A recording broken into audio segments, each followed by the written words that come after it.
I've been to one. I've been to baseball in Detroit. I went to see the Detroit Tigers. We went to the Celtic Supporters Convention in Windsor, Yeah, which is on the Canadian border okay, with yeah, Detroit, two completely different cities. But it was one of the best conventions, Celtic events I was ever at. It was so well organised, but it was supported by the local people because there wasn't enough Celtic fans coming in. right. Uh, I remember on the we flew into Toronto and we got on the bus and there was about 20, maybe 30 of us in the bus, a couple of supporters, the players that were going over, including John Fallon, Billy McNeill, Willie McStay was there, Mako was there, George McCluskey. There was a couple more of the Lions, I think, but I remember Billy McNeill sitting at the front of the bus, and it was like it's kind of a surreal moment, like, and we were Mm, down the back of the bus, you know, uh, Kevin Bridges was on the bus. Kevin Bridges was a young comedian.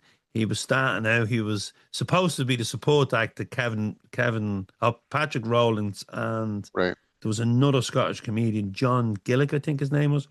right. But Kevin actually headlined an outdoor show on the Detroit River. It was absolutely spectacular. The venue, it'd been used for a blues festival, and the lads that were organising it, Stephen, he managed to get the council to back the Celtic convention, and Yeah. it was incredible. Like, and to see Kevin Bridges as a young kid who no one knew, he had the place in uproar, and obviously he's gone on to do quite well for Oh, himself. And okay. Oh, Patrick's still playing the club scene. I'm not sure about John. I haven't heard of it from John in many a year. But anyway, one of the days we went into Detroit, we took in the Motown Museum, which is brilliant. Anyone gets a chance, two houses and the history of it. Um, and we went. I think we went to a brewery that day as well.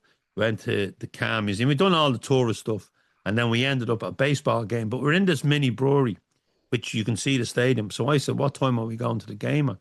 And Big Rick said to me, he said, he's from Detroit. He said, don't worry. He says, it's only it'll be on for about 5 hours. mm, And I was there. I didn't know baseball went on so long. all right. It's So we crazy. probably went in for the last, I don't know, 3 hours. Yeah. I done the whole experience. I had the claw, I had the big foot long, foot long dog. I had the beers coming to me seat, as you say, the ice cream. But by the end of the game, it was only me and Rick that was left. Everybody had gone to the bars in All the right. stadium, where there was lots going on there as well. But it was called the Bark in the Park, and you could bring Like a you, dog. you could bring your dog to the game, right? And the camera would go on to the people, and they're all singing "Let's Go Down" to the ball game, right? And those Alsatians, German Shepherds, Jack Russells, and they were all in the colours, right? And they had their own stand. And I think it was sponsored by Pedigree during the game. They kept flashing up on the screens, right? But it was like, and I always remember Nashua, Paul Gillespie, many people that know Paul from the Brazen Head. Paul Yeah. said to me, he said, if they do that, they should do that in Celtic Park. He says, and they could call it the mongrel in the jungle. So That's very yeah, good. that was my only experience, but that was a brilliant convention. When you get to enjoy football culture with music, and especially in such a, you know, I love soul music. That was a brilliant one. Great memories, great times, but that memory of King Billy at the top of the bus,